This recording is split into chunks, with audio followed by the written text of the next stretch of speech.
one of the most subtle things and most dangerous is the nafs. The nafs creeps in a way that a person doesn't even realize that the nafs has become involved in even sometimes some good intended aspects, something that a person is doing which is good, but the nafs has crept in and the nafs is now beginning to drag a person in a different direction. When Shaytan was in the heavens, he was Azazil. He was known as Azazil, and he was Muallimul Malaika. He was the teacher of the Malaika. That was the position and the rank that he had.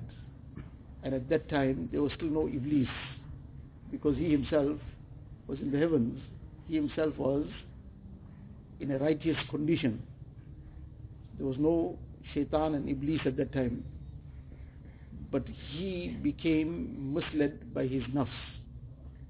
And his nafs misled him to such a point that that person who was the Muallimul Malaika, the teacher of the Malaika, he fell so deep and so far down that he became the accursed Shaytan, who would be accursed forever. Now, at that time, it was only the nafs that became the point where the downfall started. The nafs started giving him all these baseless arguments.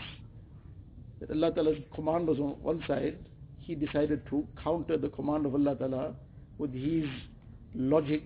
خَلَقْتَنِي مِن نَارٍ وَخَلَقْتَهُ مِن طِينٍ. Why should I make sajda to Adam alayhi salam? I've been created from fire. Fire has the ability of rising, and he's created from dust. Dust goes downwards. All these baseless arguments was all inspired by the nafs.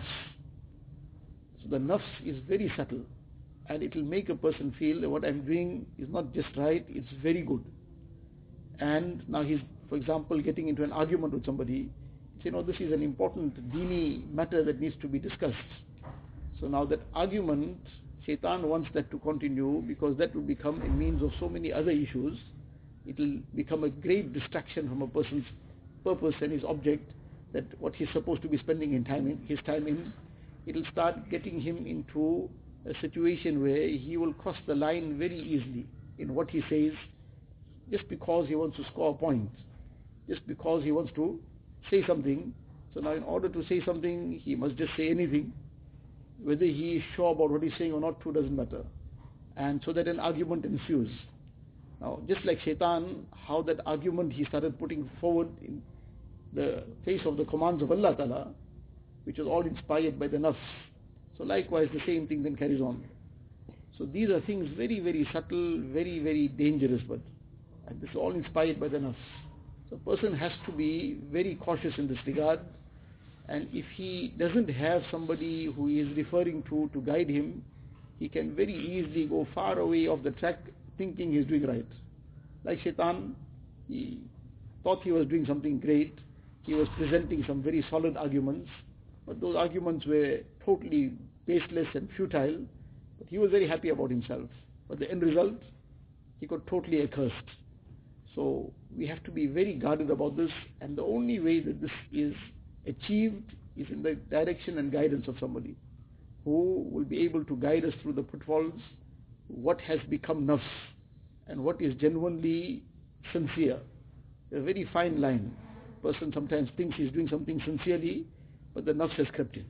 Allah Ta'ala gives. अल्लाह अल्लाह कैसा प्यारा नाम है, आशिकों का मीना और जाम है।